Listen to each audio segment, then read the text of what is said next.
who are actually looking into these things, and if there are 100 people who study films and become good actors, producers, editors, there will be, out of those, maybe one or two will come out on the scene at a larger level, which is beyond Sikh and Indian or South Asian communities. The other thing I wanted to ask you about was that the world's changing. It's becoming a faster place. There's content on the move in terms of mobile phones.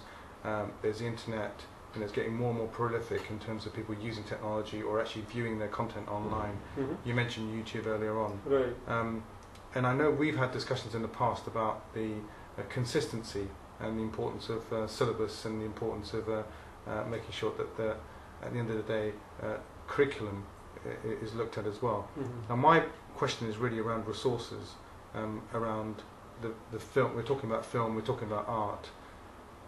Where is that consistency, especially online? Because anybody today can set up a website and then say whatever they want to say.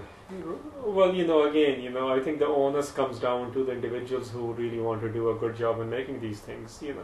We are again not the only community who is immune to this. Every community is facing this. There is diversity of opinion.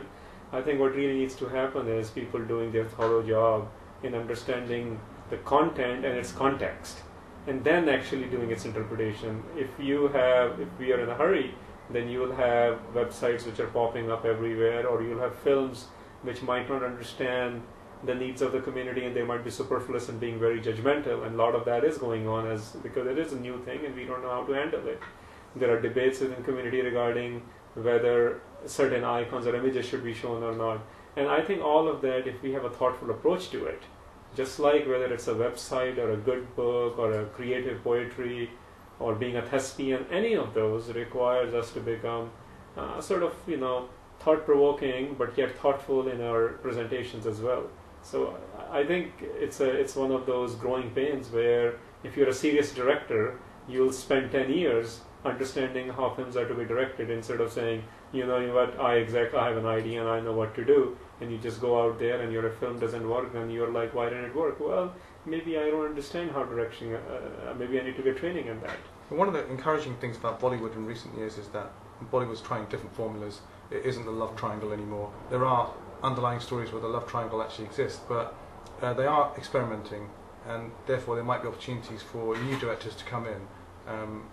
And I think that there could be opportunities there within Bollywood to change, you mentioned it before, the kind of stereotypical aspect, and change the way in which people think. I know what I find quite upsetting actually about Bollywood is the assumption, and I'll give you classic, and you mentioned some of them before, there's the Joker element, there's the transportation element, taxi drivers, Portrayal is awful, the fact that they may be the last part of the joke.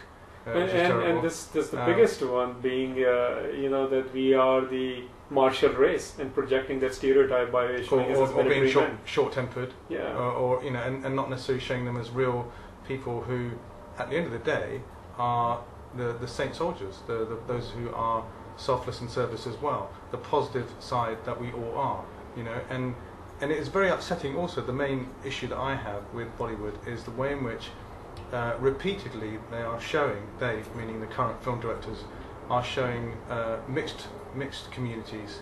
I'm not talking against the fact that there are communities exist where Sikhs may marry Hindus or whatever, or the other way around, but there always seems to be that particular angle where they may go to a village and they'll find the actual elders will be, or some of them will be wearing turbans or will be Sikhs, and the other half won't be. So what's actually happening is that you see mixed groups within Bollywood, okay, and I'm not saying that the Sikhs and Hindus and Sikhs don't marry, or there's kind of interracial marriages happening on that level, but there seems to be a predominance within Bollywood storylines to actually show that, okay, whether it be a love triangle situation or whether it be the fact that there's a male and female that may not be following the Sikh way. Now, for me, that seems to be of prominence to the film directors. They say, well, okay, that's great, we'll show that, we'll show the village, or we'll show a city, and we'll show that these people are not quite Sikh all the way through. And I just think kind of they're trying to paint a position, and I could be wrong here, that the fact that there is they're part of Hindus, Well, or they're not part of Hindus, but they're okay to easily mix with others. There are at least two analyses I'm aware of on Bollywood portrayal of Sikhs, and it's extensively done, looking at several case studies of which how the Indian or Bollywood films are portraying Sikhs, and I think large segment of the Sikh community agrees with that analysis, which is that it's very intentional and it's almost deliberate. The only encouraging part I find, I don't find Hollywood movies from that angle worth watching, to be honest, because it's pretty deliberate. But the only encouraging part is there are few progressive directors when they are looking at, and it's very, very few, I can name a couple of them here, but what they are doing is when they are presenting, whether it's a story of partition, whether it is the contemporary phenomena going on with Punjab or Indian politics, they are trying to be quite accurate about it. But again, nobody watches those kinds of movies, it's maybe one or two people watching those movies out of 100,000. But growing up, I thought the best movie I have seen where the Sikhs are portrayed properly was English Patient. And I mean, outside of that, it's just a whole bunch of jokes, But I think with the resurgence of newer Sikh descent or Sikh background directors and actors, you will see some of those changes. But I'm not very hopeful from Bollywood, to be honest, because I think they have repeatedly shown that they're not really interested. There's a formula that works. Well, I think part of it is formula. Part of it you have to understand how the bigger agenda of Bollywood works as well, which is involved in all sorts of funny things. I mean, you can look into the analysis of who finances the films and why why is it that in 1 year there are 5 movies on Bhagat Singh out, and all 5 of them, they all came 4 years ago, and all 5 of them are presenting the same legendary son of Punjab in 5 very, very different ways. And there is a whole debate in India based on these 5 movies, whether Bhagat Singh is a Sikh hero, whether he's a Punjabi hero, whether he's an Indian hero, and the political elements of it. Communists are claiming he's their hero, and now Manmohan Singh, Prime Minister, saying, well, he's actually Indian hero. Earlier, Arya Samaji said he's their hero. So there is political undertones to all of these, and there are reasons why Sikhs are portrayed the way they are. It is beyond, I think, sometimes even screenplayers or directors' reach.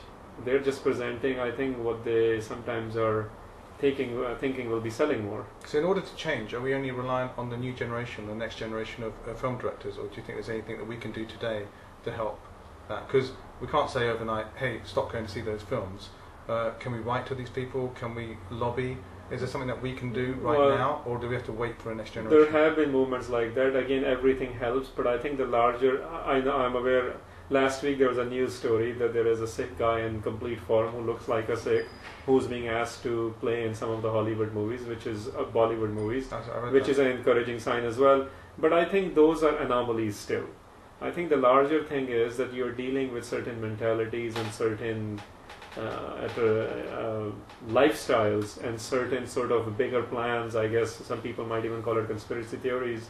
And I think the outside movies, Hollywood movies, and the British and the Chaddas, and perhaps even people like Meera Nair, if they take on some of these projects, they might be able to portray Sikhs in their proper light. I think other than that, right now, we haven't really seen anything promising. The viewing public can't do anything about it. We just have to be the receivers.